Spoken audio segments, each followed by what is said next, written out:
ગુજરાતમાં જે જરૂરિયાતમંદ માટે રોજગારી મળે અને એની ગેરંટી સાથે કોંગ્રેસની સરકાર જ્યારે કેન્દ્રમાં હતી ત્યારે મનરેગાનો કાયદો લાવી લોકોને પૂરી રાહત મળે એ માટે ભારતીય જનતા પાર્ટીએ આ મનરેગાના માધ્યમથી જરૂરિયાતમંદ લોકોને પૈસા મળે એના બદલે કરોડો રૂપિયાનો ભ્રષ્ટાચાર શરૂ કર્યો છે.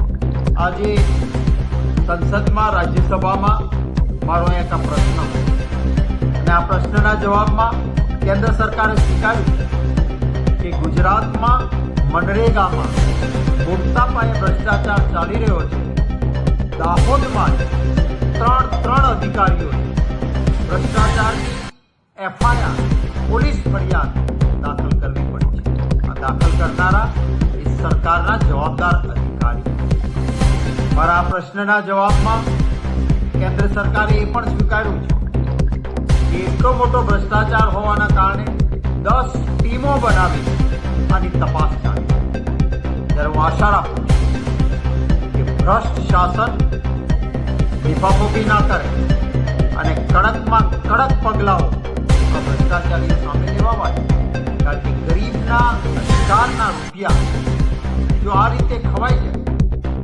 દાહોદમાં સ્પષ્ટ રીતે જે આજે ગુજરાત સરકારમાં મંત્રી તરીકે બચુભાઈ ખાબડ બેઠા છે, એમના નામનું ખેતર છે, એમના નામની જમીન, એ પોતાના નામની જમીનમાં બંધ બને, નહેર બને, બંધ બન્યો પાણી રોકાણ હોય ત્યાં વૃક્ષારોપણ થાય, પાછું રિનોવેશન થાય. એક નાના પોતાની માલિકીની આ જમીનના ટુકડાઓમાં અનેક વર્ક ઓર્ડર અપાઈ રૂપિયા ખવાય છે. છતાં ગુજરાતમાં મંત્રી તરીકે ચાલુ રહે. માનનીય મુખ્યમંત્રી શ્રી, આ શું કરો છો તમે? કેવા પ્રકારની આ પદ્ધતિ? મનરેગાનો કાયદો સ્પષ્ટ છે અને શેડ્યુલ 1 માં સ્પષ્ટ રીતે લખાયું છે કે કદાચ કોઈ પ્રાઇવેટ જમીનમાં નાનું કામ કરવાનું હોય તો એ વ્યક્તિ SC, ST અથવા નાનો સીમાંત જરૂર હોવો જોઈએ. એ માણસ પોતે પણ જોબ કાર્ડ ધરાવતો એક શ્રમિક તરીકે કામ કરતો હોવો જોઈએ. આમાં કોઈ પાલન નથી. મંત્રીશ્રીના બે દીકરાઓ મટીરિયલ સપ્લાયના નામ કરોડો રૂપિયા ખવાતા હોય, GST પણ ન ભરાતું હોય તો આની તપાસ નહીં કરવી. શું આ ભારતીય જનતા પાર્ટીનો ભ્રષ્ટાચારનો પરવાનો છે?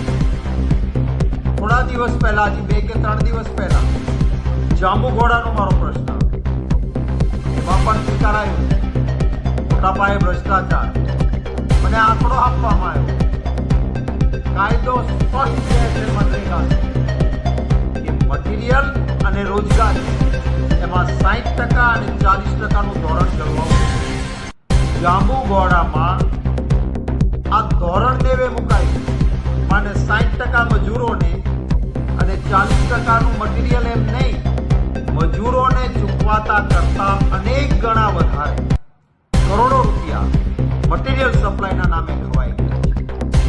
હું આશા રાખું કે ગુજરાતના મુખ્યમંત્રી શ્રી, આપ તો સરપંચોને ધમકાવીને કહો છો કે ભ્રષ્ટાચાર નહીં ચાલે. તમારા મંત્રીઓને તમારા મોટા માથા સરપંચ તો કેટલું કરે? તમારા મનરેગામાં કરોડો